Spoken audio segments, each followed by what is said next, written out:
Welcome to the listener to Entrepreneurs Rising. So great to have you here. This is our podcast, Carl Taylor, Peter Moriarty, where we are helping entrepreneurs grow. We are looking to rise the tide of all boats, and we're looking forward to sharing our very unique entrepreneurial journeys with you. Carl, my co-host, is here with me. How you doing, Carl? I'm doing amazing, Pete. Awesome. So thrilled. Awesome. So thrilled. So in this episode, we're going to be talking about the role of a CEO broadly, but from the perspective of stepping away from your business for periods of time.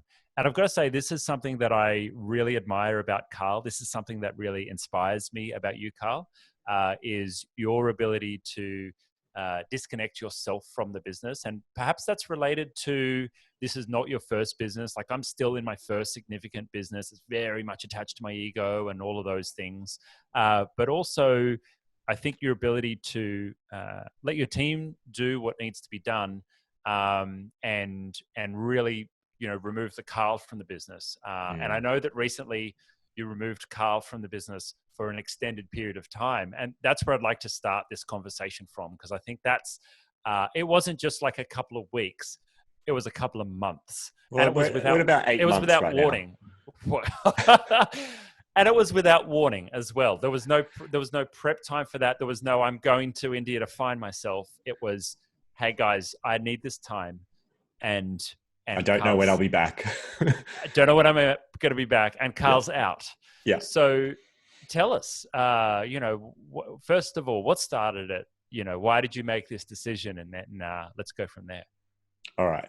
Yeah. There's a lot of dot points I want to connect for this, but let's start with essentially the 8 months to this episode being recorded. So 8 months, I think it was 8 months, 7 to 8 months. It's all a bit of a blur in my head, but basically I had a long-term relationship, a 6.5-year relationship, come to an end.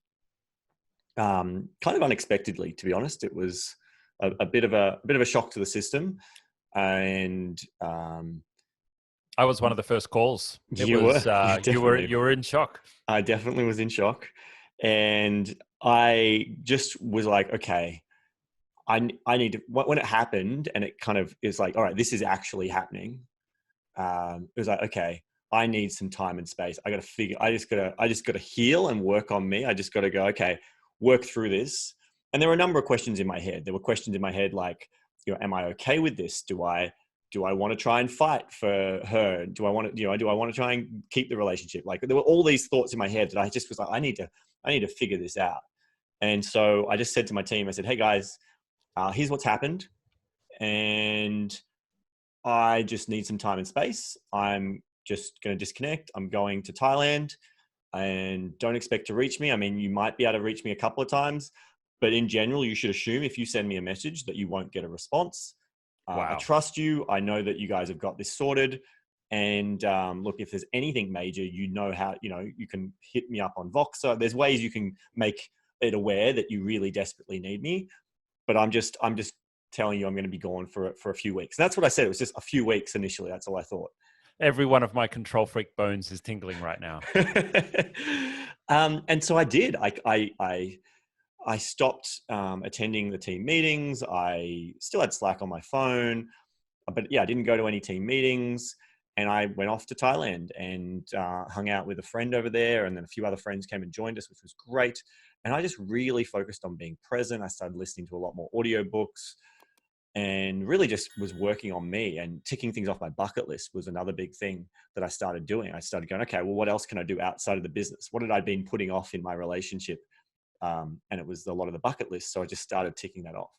So I have so many questions. First of all, have you been on other journeys like that before? Like, I mean, it seems like a bit of a kind of masculine man walking the world, going and doing his journey to find himself a bit, in a way. Like, have you done that kind of thing previously in your life? Not like this. No. Okay.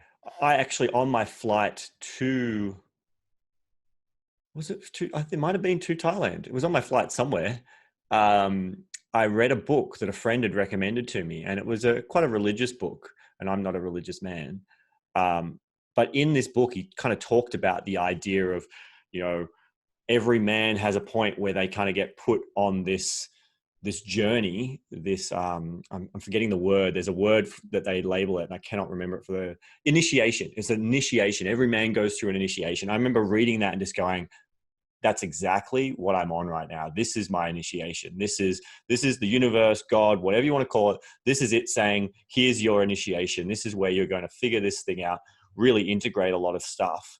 And that's exactly what happened. A lot of my thoughts and ideas that were very surface level in my brain for the 10 years prior really got integrated into who I am now with the journey I've been on from it. And yeah, I mean, look, I've had other little times of, I'm going to try this. I stepped away from the business 2007, I think it was. I still had my IT business, and I also had a gift basket business back then. And so actually, it was before the gift basket business. And so I had the IT business, and I was going to do a round the world trip with my partner at the time. And so I was a pretty key pivotal part of that business. I was in business with my father.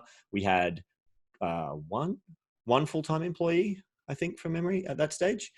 And I said, oh, I'm going away for 6 weeks.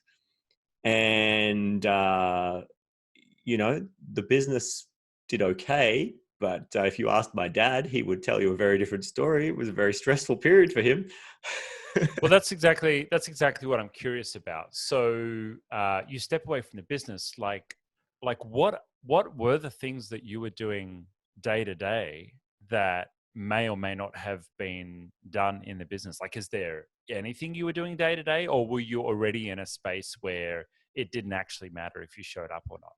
And I mean, like processing payroll and like clicking the button in the DNS that, I don't know if your staff have access to your domain names or whatever, like, what's the day-to-day stuff that may have been missed or at risk?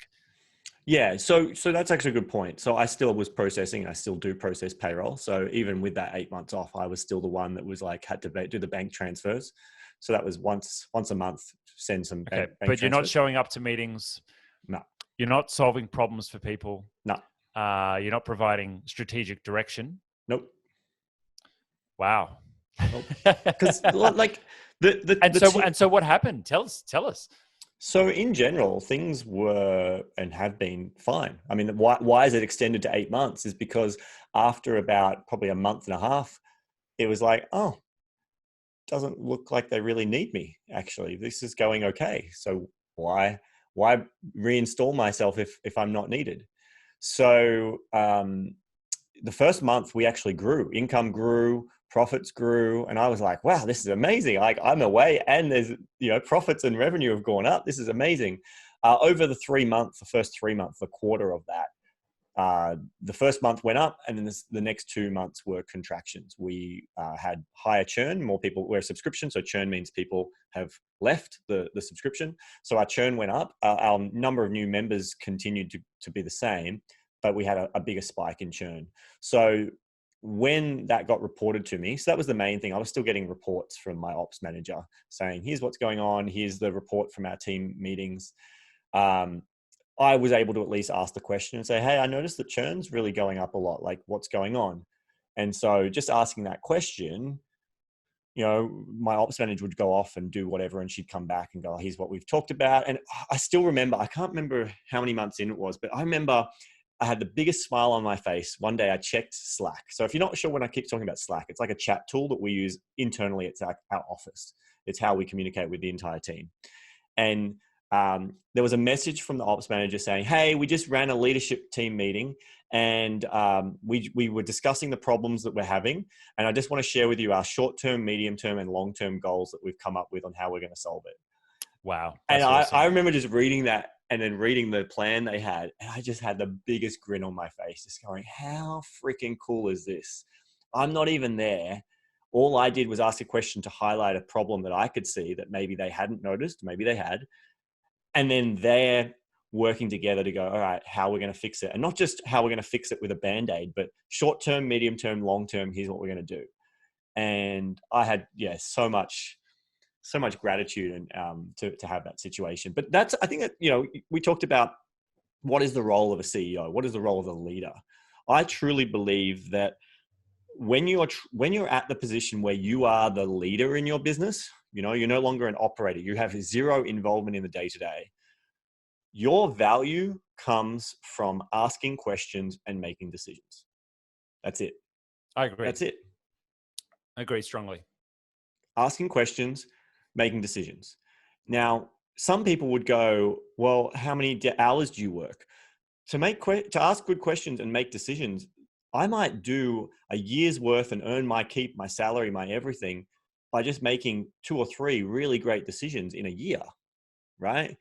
Now, I make more than that, but like, if you think about what is the value of the decision you make and the questions you ask, then it completely delinks it from time and hours that you put in.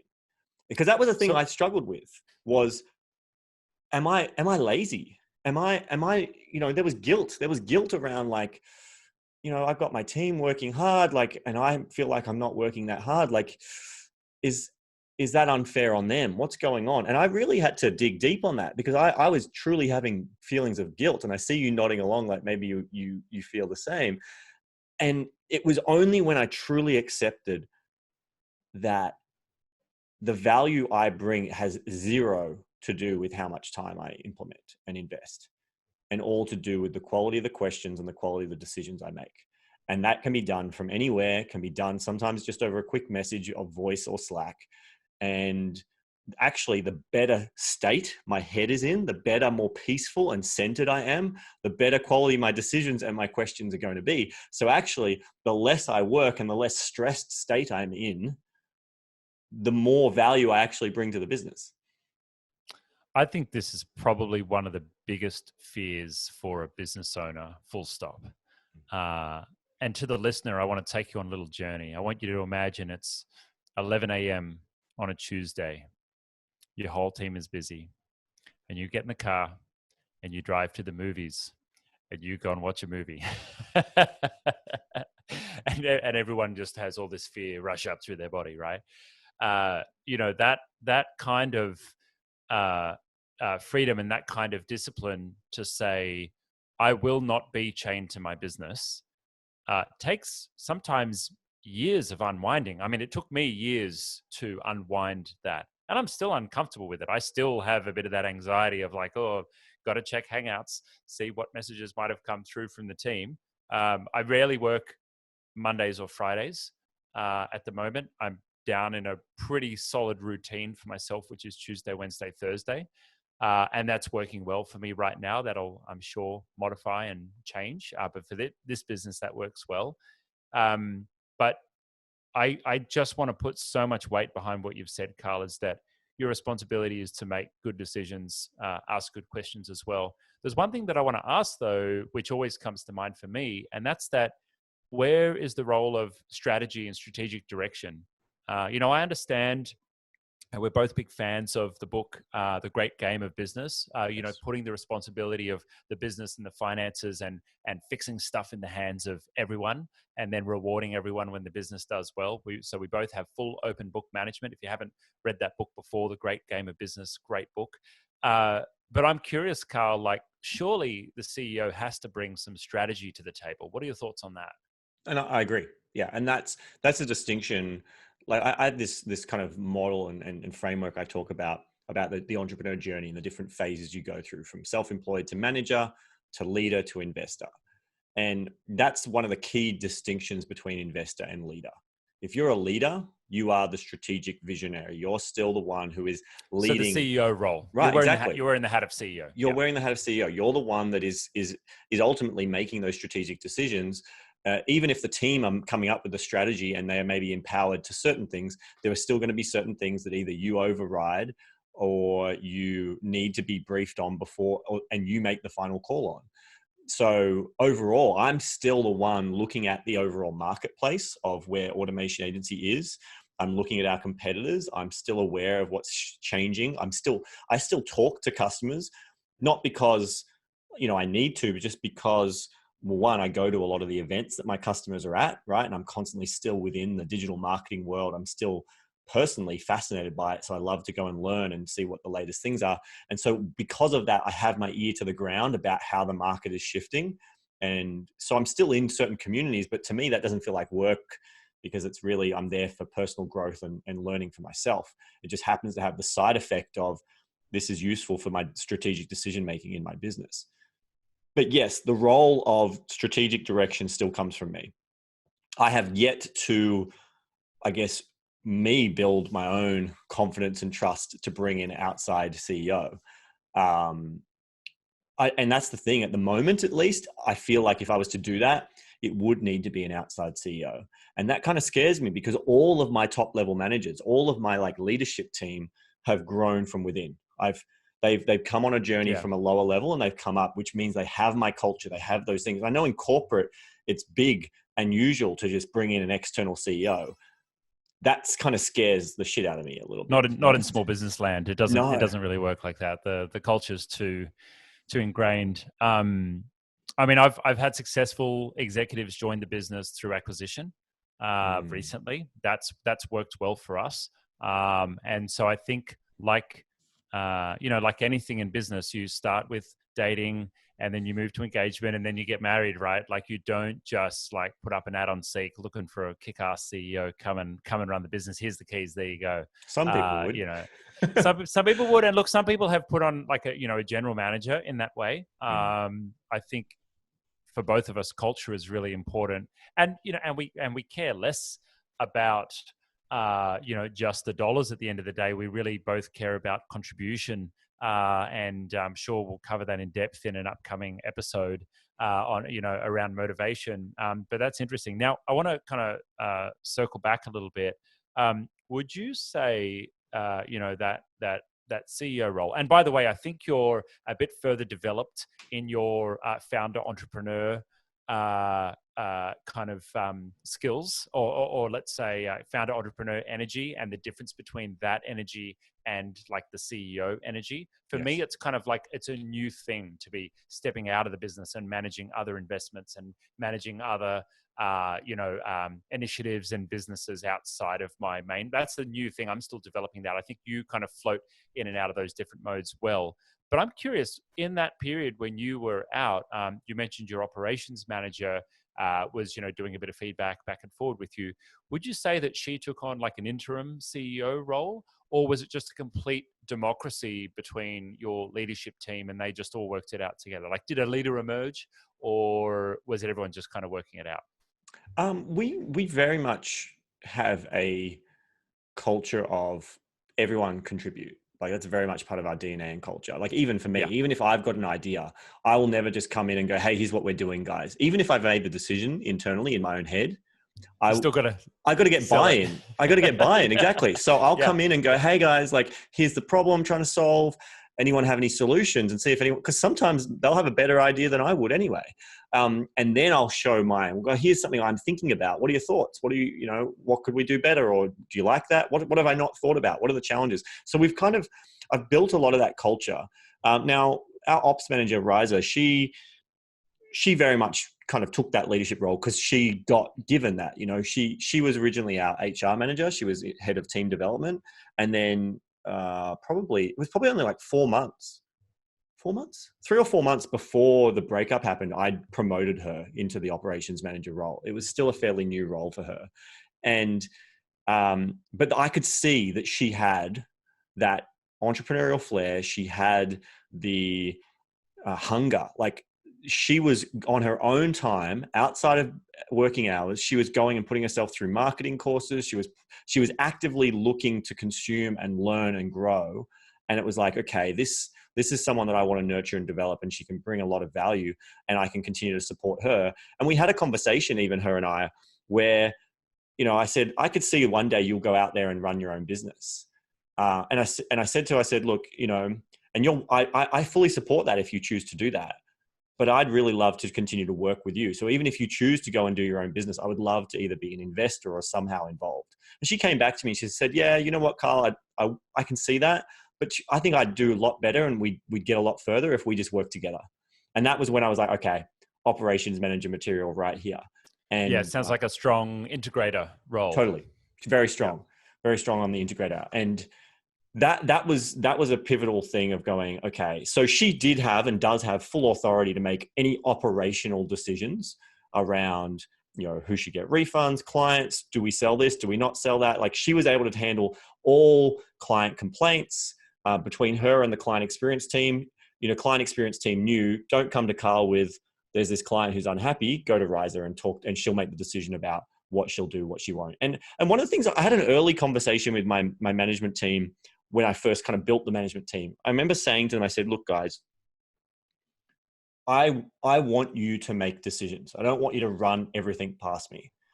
And in the beginning, I had like a Google Doc that was like, here's all the things you're approved to, this much dollars refunds, all these kind of things. Here's a framework of what you are allowed to make decisions based on. If it's over these thresholds, involve me. If it's within these thresholds, you make your call, do whatever you choose and feel is right in the moment.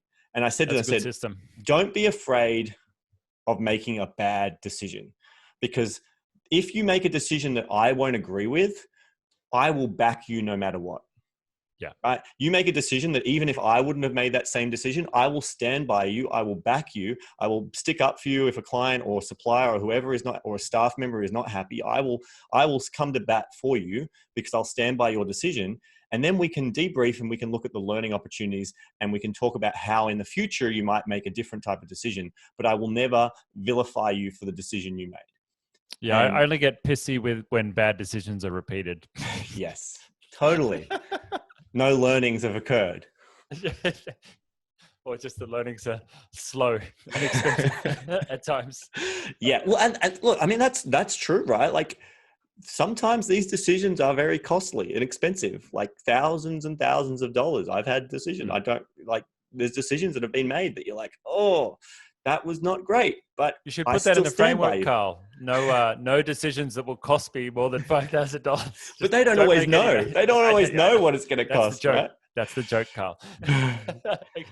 So I'm curious, like, what went wrong? You mentioned Riser upgrading, watching some marketing videos and those kind of things. Like, what went wrong? Where were the areas that the team were maybe not competent, or they ran into issues and they've needed to sort things out? Yeah. So the key things that most went wrong, there wasn't a lot that went wrong, but there were a few things around, I guess, churn going up. And from my perception, at least, it looks like I was the one that had to ask the question to go, hey, this seems to be trending upwards. Have we looked into it? What's going on?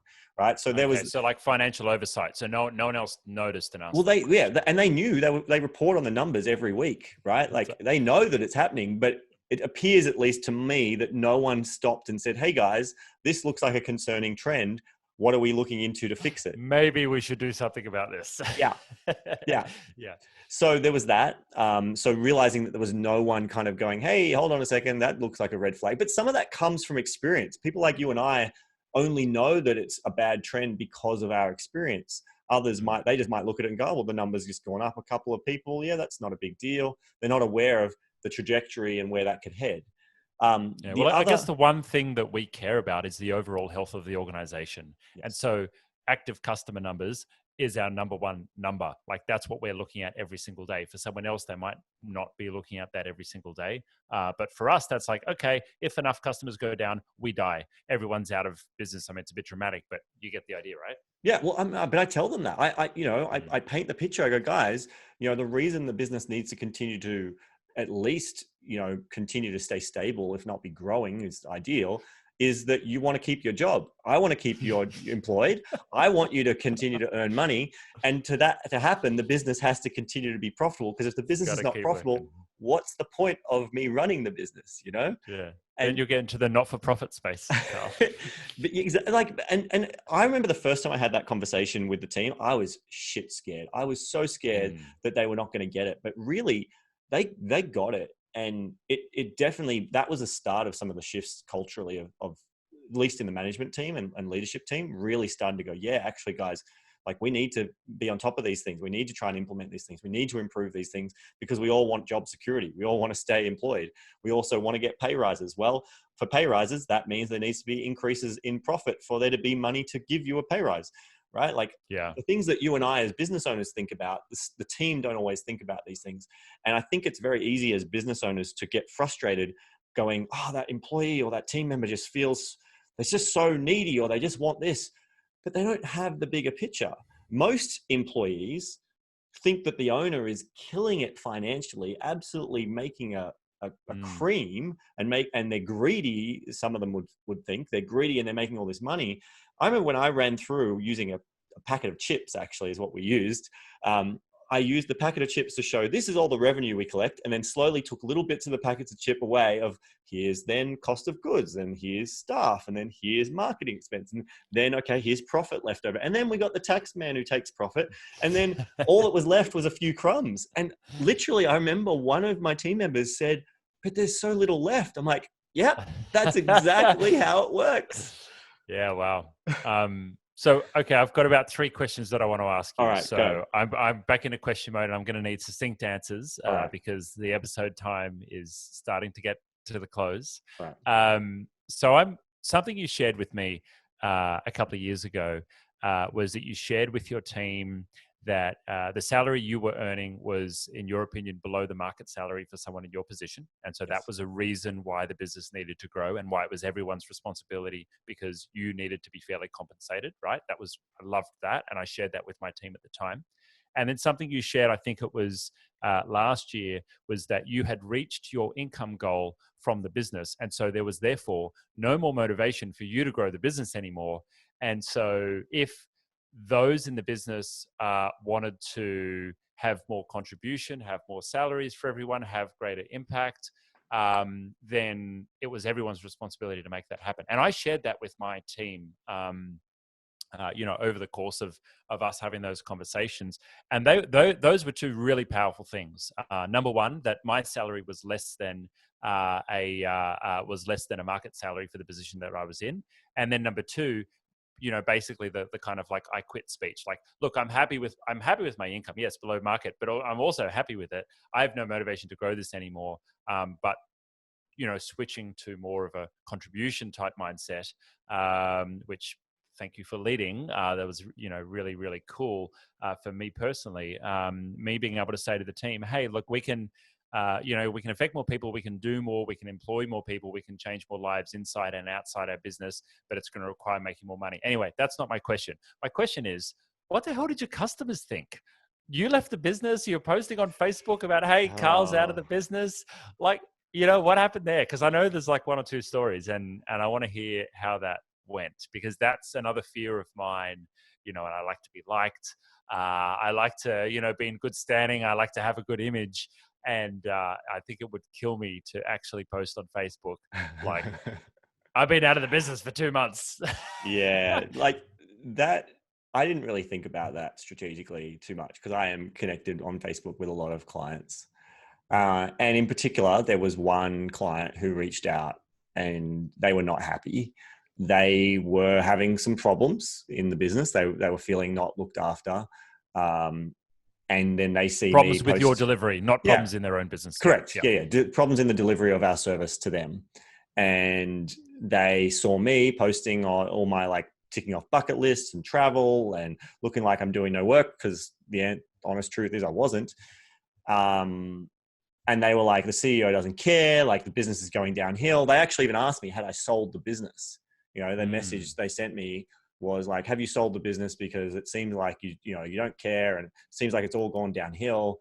And that's an easy stone to throw, though. There's always an element of self accountability for everyone. But sorry, I cut you off. Keep going. Yeah, well, look, it's similarly, I have a lot of old stories around wanting to be liked and caring what people think, and that was a bit of a kick to the guts when I got that message, because I was just like, oh my God, like I hadn't even thought about all these things I'm putting on Facebook and what people might be thinking there, and customers. Maybe I was like, and then the fact that I knew churn had gone up. I was like, am I part of the cause of this churn? Are people leaving because of my Facebook posts? Like I don't have, there's a correlation there. I don't know causation is the same, but there's a correlation. And I started to go, oh shit, maybe my Facebook posts are part of the churn problem. And maybe you should jump back in, cancel the holiday. and so at the end of the day, I reached out to that particular customer and I got on the phone with her and we had a conversation and we were able to resolve. And but what it really highlighted to me was it made me realize that ongoing with my communication, I needed to make it clear that while I personally may not be doing these things, and I'm now publicly showing me doing other things. What they don't know is that even before I stepped away from the business, I wasn't really doing that much anyway, right? It just wasn't public that I was, traveling because I was at home. Just gotta look busy, Carl. Just like queue up photos of you like sitting at desks and typing furiously on your keyboard and just look really, really busy. The fear, dude, is that the customer was not looking. They were not feeling looked after. And there was I'm not going to go through the number of reasons of what was going on. There was some mismanagement from the team around how they handled her, but also likewise, as you say, self-accountability of how well the reach out to the support networks that we do have were utilized. But the main thing was helping her realize that even when I'm not involved, the team is very much aware of the problem. Like that was the thing. There was a churn problem. You got 40 people there. Yeah. Like, there are ample people to help out. And the management team were aware of it. Like the leadership team were trying to solve the problem. The challenge is especially a churn problem, like with our business, if there's a problem with speed of delivery or quality of delivery, those things take time to fix. They're not just like snap the fingers and it's fixed. And the thought, I didn't say this to that particular client, but I remember thinking to myself going, okay, the reality is even if I was more involved in the business, how much faster would this be being fixed? Like in reality, I had to ask myself that. Like if I was here, the problem would still exist. How much faster could it have been solved? And that was actually why I ended up taking a trip at the end of last year to the Philippines and did a training. I did a training session with a small part of my team because it was from that conversation with that client that I was like, okay, what could I do that might help speed this up? Is there something I could do that might speed this up? And that's what, all right, I'm going to do some training with this particular team. So that came from that conversation.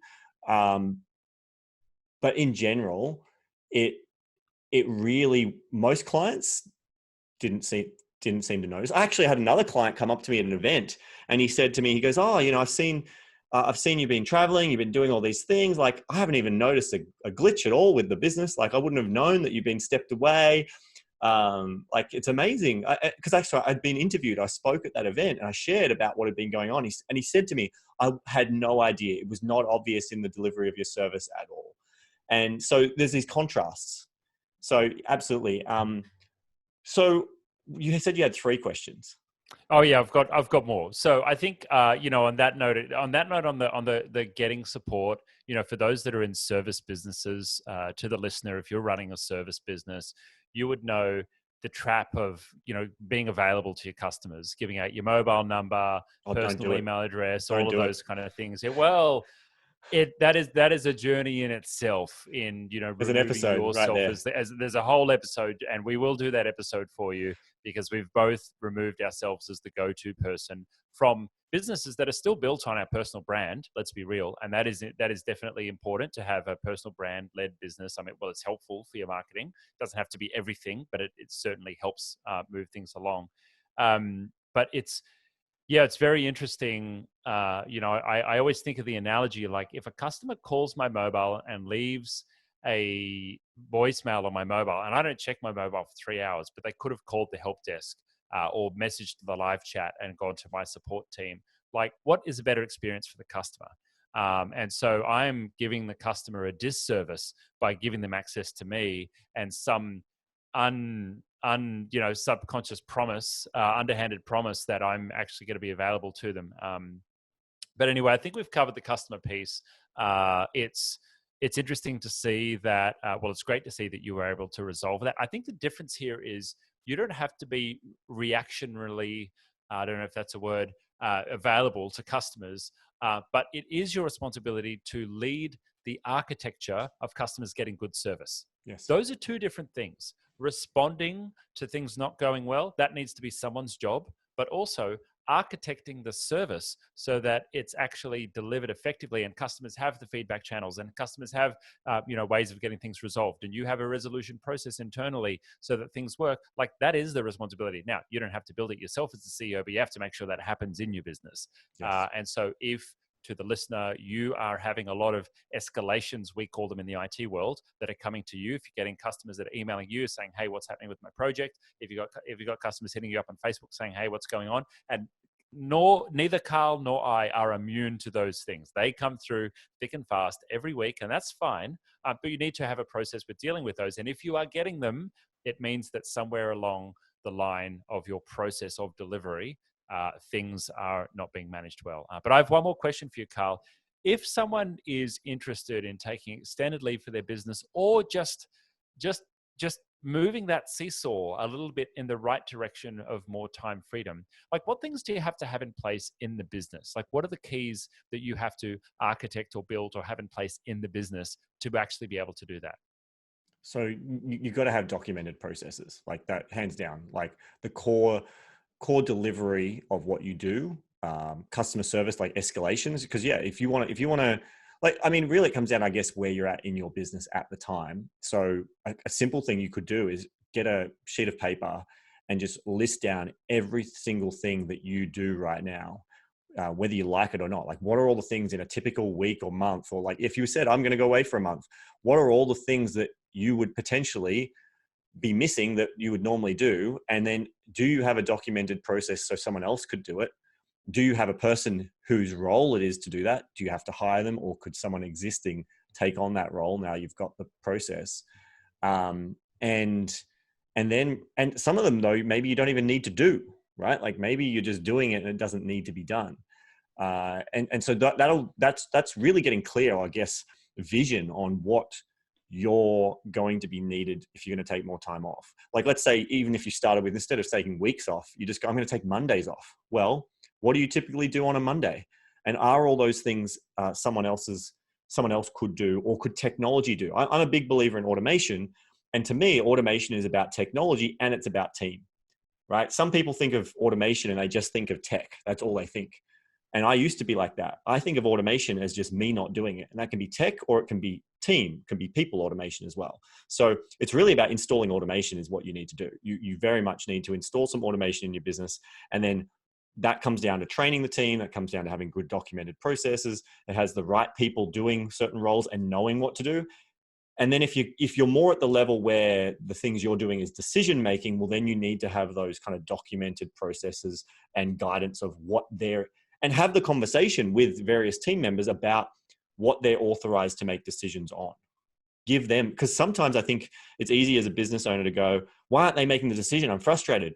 Have you ever actually said to them, I want you to make the decision. I trust your decision making. Here's what I trust you to do. There's a lot of power in that, and giving that trust and endorsement to a team member. So have you had that conversation with the people you want to be making decisions? They're probably the key things that need to be there. I really love that you covered both process and people, because the two have to work symbiotically together.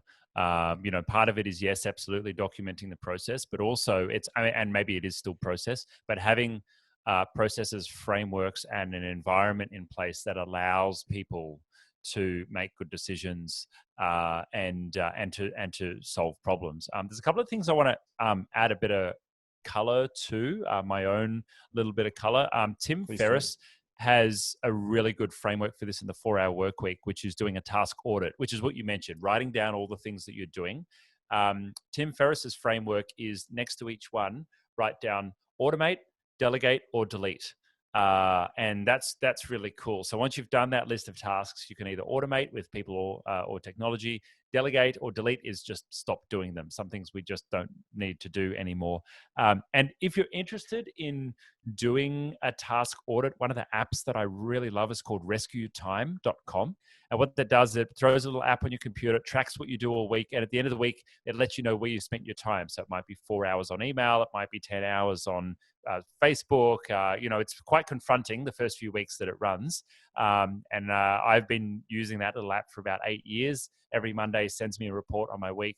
And one of the cool things that you can do is, after you've optimized your time and got all of the really bad things off your plate and delegated them out to the team, then you can start optimizing on how little work can I actually do each week? How little time can I spend in front of the computer each week? And if you can get that under 20 hours, you're doing pretty good. And so I've had that under 20 hours consistently for probably a couple of years now. And I feel really good about that. And it's not rocket science. There are challenges around what stage of business you're at, and as the business matures, and as we've talked about in this episode, the CEO role never really completely disappears. There are always things to do. There are always thinking things to do. You don't always have to put in an 8-hour or a 10-hour day. There are always responsibilities. It doesn't necessarily mean there are always activities. But focusing on your skill, flexing that muscle of delegation is a really important one. So I think there's, 5 stages of delegation or 7 stages or whatever. You can Google it and kind of look through some of those guides there.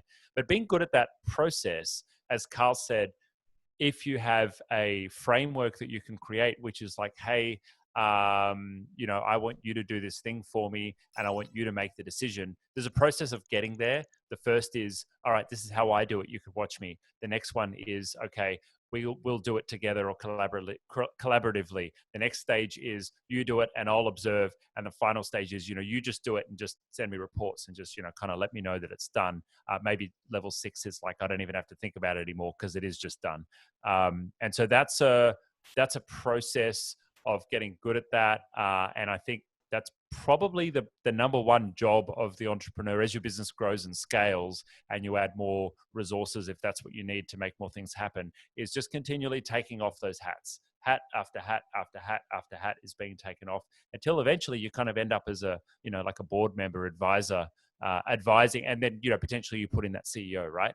Who then comes in and runs the business. And then your job is to manage managers. And if you've got investments and you've got 3 or 5 different companies that you own, if you want to go that way, then you have CEOs of each of those, and that's the team that you're managing.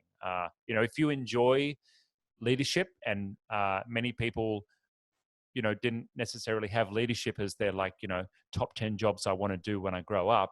But many entrepreneurs are at least natural leaders, like you kind of have to be.